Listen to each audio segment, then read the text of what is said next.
আচ্ছা বসেন বসেন। হাসি দিয়ে জয় করেছিলেন কোটি মানুষের হৃদয়। তাই তো চিরবিদায়ের প্রায় 2 যুগ পরেও তিনি বেঁচে আছেন প্রতিটি স্মৃতিতে, প্রতিটি সংলাপে, প্রতিটি হাসির মুহূর্তে।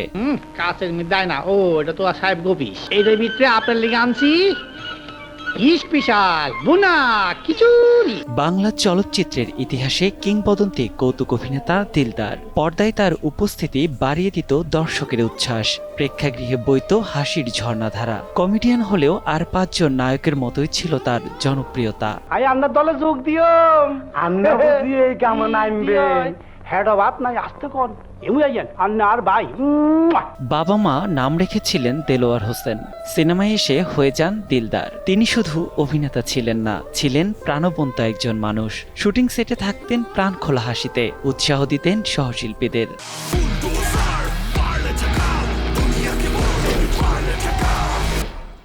আসলে ভয় পাইছে, ভয় পাওয়ার তো কথাই ট্রিটমেন্ট আমারই যাই না।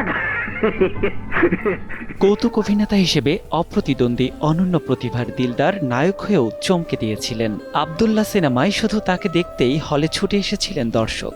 এছাড়াও মালেক আফসারের লাল বাদশা সিনেমায় দিলদারের গাওয়া শুধু ডিম দিয়ে পরিচয় গানটিও বেশ জনপ্রিয়তা পেয়েছে।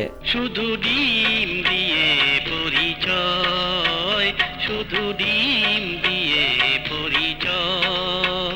দিলদারের প্রতি দর্শকের ভালোবাসা তো ছিলই, পাশাপাশি তুমি শুধু আমার ছবির জন্য জাতীয় চলচ্চিত্র পুরস্কার অর্জন করেন তিনি। এই পুরস্কার শুধু তার প্রতিভার আনুষ্ঠানিক স্বীকৃতি হলেও আসল সম্মান তিনি পেয়েছেন জনমানুষের হৃদয় থেকেই। টেকা নাই, টেকা থাকলে তোরে সিবাইয়া খাইতাম। কখনোই রাত 10টার পর শুটিং সেটে থাকতেন না তিনি, ফিরে যেতেন বাড়িতে। পরিবারের অর্থনৈতিক দিকটাও মাথায় রাখতেন তিনি।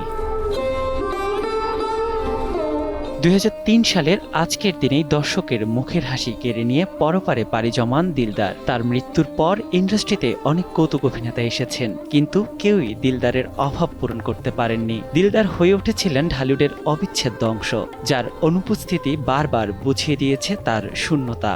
বাংলা সিনেপ্রেমীদের কাছে তাই দিলদার আজও এক স্মরণীয় নাম।